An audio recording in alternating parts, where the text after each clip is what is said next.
بلکہ اگر اللہ نہ کرے کسی نے جادو کر دیا ہو، کسی نے جو وہ آپ کو شہر میں گرفتار کر دیا ہو، آپ کی بچی کو رشتے نہیں آتے ہو، اگر اسی طرح آپ کے شوہر کی روزی نہیں چلتی ہو، میاں بیوی کے اندر نفرت ہو، میاں بیوی کے اندر تعلقات اچھے نہ ہو، تو علاج اور معالجے کے ذریعے سے کہیں اور جانے کی بجائے ایک آسان طریقہ آپ کو بتا دیا جاتا ہے، اپنی حاجتوں کو اپنے اللہ کی بارگاہ میں پیش کرنے کی کوشش کریں۔ یہ اسلام ہی ہے جو انسان کا تعلق براہ راست اللہ سے جوڑتا ہے۔ ہمارے یہاں اللہ رب العزت سے مناجات کرنا بہت آسان ہے، اللہ رب العزت کو پکارنا بہت آسان ہے۔ ہمارے یہاں یہ چیز نہیں ہے کہ فلاں کو ساتھ لے کر کے جاؤ گے تو ہی خدا کی بارگاہ میں کھڑے ہو سکتے ہو، اور فلاں کے ذریعے سے جاؤ گے تو ہی اللہ کی بارگاہ میں کھڑے ہو سکتے ہو۔ نہیں، ہم تو اللہ رب العزت سے ہم کلام اس سعادت کے ساتھ ہو سکتے ہیں کہ ادھر ہاتھ اٹھایا،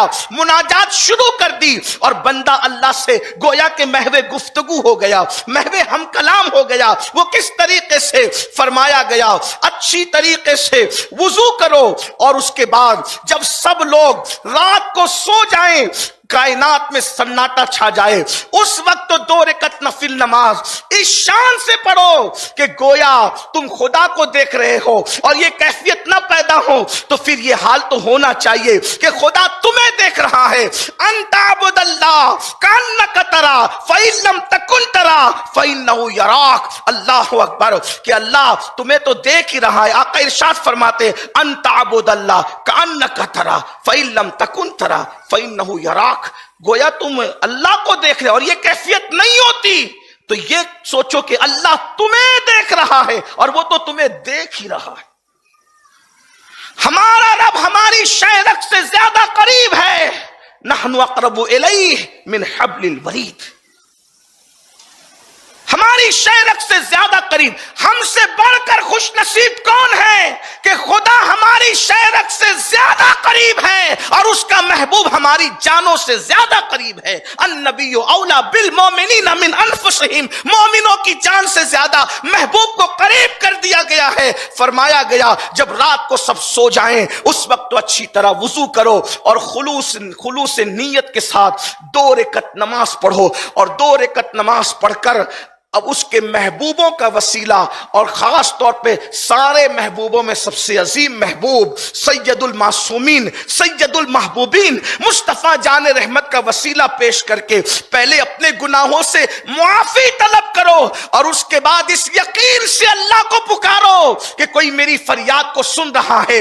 کسی نے مجھ سے وعدہ کیا ہے ادعونی استجب لکم، مجھ سے مانگو میں تمہیں عطا کروں گا۔ اس یقین کے ساتھ سب کا وعدہ جھوٹا ہو سکتا ہے، رب کا وعدہ جھوٹا نہیں ہو سکتا، اور اس کے بعد پورے یقین سے محبوب کا وسیلہ دے کر کے مانگو۔ نہ ملے تو پھر کہنا ہمیں کسی اور دروازے پر جا کر ایمان کا سودا کرنے کی ضرورت نہیں ہے۔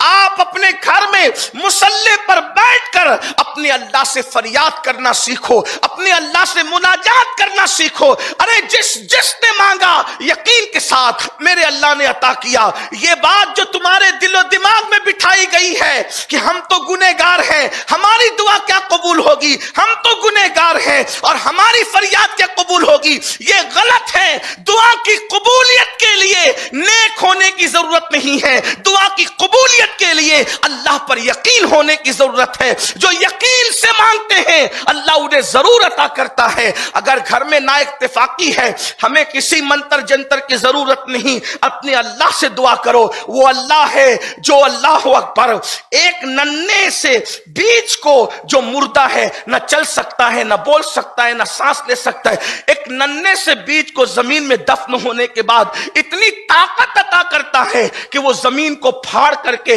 کوپل کی شکل میں نکلتا ہے۔ جو بیج کو اتنی طاقت دیتا ہو، کیا وہ ہمارے درمیان محبتوں کے بیج نہیں بو سکتا؟ کیا وہ ہمارے درمیان محبتوں کی بہاریں نہیں نہیں لا سکتا. اور کائنات میں محبتیں کس کی وجہ سے ہے؟ اسی کی مرضی سے ہے. اگر وہ چاہے تو ماں اور بچے میں محبت پیدا کر دے، اور وہ نہ چاہیں تو جنم دینے کے بعد بچے کو ماں ہاسپٹل میں پھینک کر کے بھاگ جاتی ہے. وہی ماں ہے، ایک جگہ ماں جان دے رہی ہے، دوسری جگہ پھینک کر کے بھاگ رہی ہے. تو یہ کس کا نظام ہے؟ یہ اسی کا نظام ہے. وہ چاہے تو اتنی ممتا پیدا کر دے کہ ماں اپنے بچے پہ سب کچھ قربان کر دے، اور اگر وہ چاہے تو اللہ رب العزت ممتا نہ پیدا کرے تو ماں خود بچے کی جان لینے کے لیے تیار ہو جاتی ہے. تو یہ سب اللہ کا نظام ہے. اللہ رب العزت محبتیں بھی پیدا کرتا ہے، وہ محبتیں اٹھاتا بھی ہے. اس لیے اگر نفرتوں کا ماحول ہے، اللہ سے فریاد کرو. بچیوں کو رشتے نہیں ہیں، اللہ سے فریاد کرو. بس شرط اتنی ہے،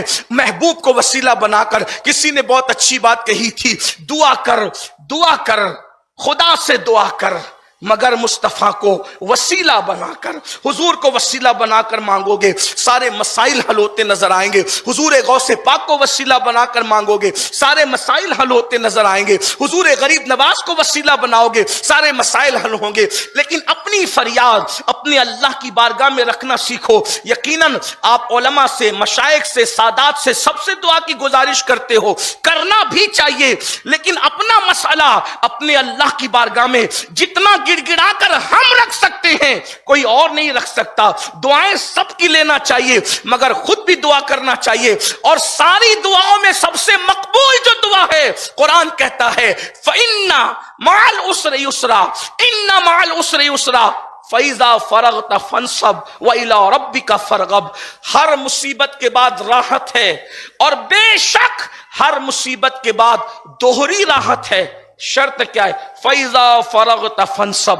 جب نماز سے فارغ ہو جاؤ، وَإِلَىٰ رَبِّكَ فَارْغَب، تو دعا میں محنت کرو، دعا میں گڑ گڑاؤ. نماز کے بعد کی دعا کی سب سے زیادہ اہمیت ہے. بلکہ جنہوں نے ایک صاحب تو ایسے تھے جن کی آنکھیں نہ تھی، نابینا ہو گئے تھے. انہوں نے اللہ کے رسول علیہ السلام سے عرض کی، یا رسول اللہ صلی اللہ علیہ وآلہ وسلم، میں چاہتا ہوں کہ مجھے آنکھیں مل جائے. اللہ کے حبیب علیہ السلام نے فرمایا کہ اگر صبر کرو تو جنت ہے. انہوں نے عرض کی، یا رسول اللہ صلی اللہ علیہ وآلہ وسلم، مجھے آنکھیں چاہیے. تو اللہ کے حبیب علیہ السلام نے طریقہ عطا فرمایا. ہمارا ایمان ہے اگر حضور علیہ السلام ہاتھ رکھ دیتے تو انہیں آنکھیں مل جاتی. جب حضرت عیسیٰ کے ہاتھ رکھنے سے اندھوں کو آنکھیں مل سکتی ہے تو جان عیسیٰ کی شان ہی جدا ہے. اللہ اکبر. بلکہ وہ مسیحا نہیں، جان مسیحا ہے. مگر میرے آقا نے ہمیں طریقہ عطا فرمایا. حضور جانتے تھے کہ قیامت تک کے لیے امت کو آنا ہے، سب کے لیے تو دست مصطفیٰ نصیب نہ ہوگا. تو حضور علیہ السلام نے قانون عطا فرما دیا. فرمایا اچھی طرح سے وضو کر، اور وضو کرنے کے بعد 2 رکعت نفل پڑھ، اور اس کے بعد پھر حضور نے اپنے وسیلے سے دعا کرنے کا حکم دیا. میرے آقا فرماتے یوں اللہ کو پکار، اللہم انی اسألک واتوجہ الیک بنبیک سیدنا محمد صلی اللہ علیہ وآلہ وسلم نبی الرحمہ، یا رسول اللہ انی توجہت الی ربک فی ھذی حاجتی لتقضی لی. اس طریقے سے، اور پھر اس کے بعد اپنی حاجت کو پیش کرنے کے بعد فشفعوا فی کہے، اور یوں آقا کریم صلی اللہ علیہ وسلم کا وسیلہ پیش کرے. وہ صحابی نے ایسا ہی کیا. جب انہوں نے کیا، اللہ نے ان کی آنکھوں کو روشن فرما دیا، ان کی آنکھیں روشن ہو گئی. اب یہ تو حضور نے ان کو بتایا تھا. حضرت عثمان غنی کے دور میں ایک صحابی تھے، وہ ان کی طرف حضرت عثمان غنی کی توجہ نہیں ہوتی تھی. تو ایک صاحب سے انہوں نے شکایت کی، یہ تو میری طرف توجہ ہی نہیں کرتے. تو انہوں نے یہی دعا اور یہی نماز ان کو سکھائی کہ نماز پڑھ کے یوں دعا کرو. انہوں نے جیسے ہی جو ہے اس طرح سے کیا، حضرت سیدنا عثمان غنی ان کی طرف متوجہ ہوئے. تو یہ اللہ کی بارگاہ کی طرف آؤ. اللہ رب العزت سے جو ہم دور ہو گئے، اللہ ہم سے قریب ہے، ہمیں اللہ سے قریب آنے کی ضرورت ہے. حضور ہم سے قریب ہے، ہمیں حضور سے قریب ہونے کی ضرورت ہے. اور یاد رکھنا، اسلام تو پھر ہمیں بہت بلندی پر لے جاتا ہے. تو اپنے مسائل کو اللہ کی بارگاہ میں رکھ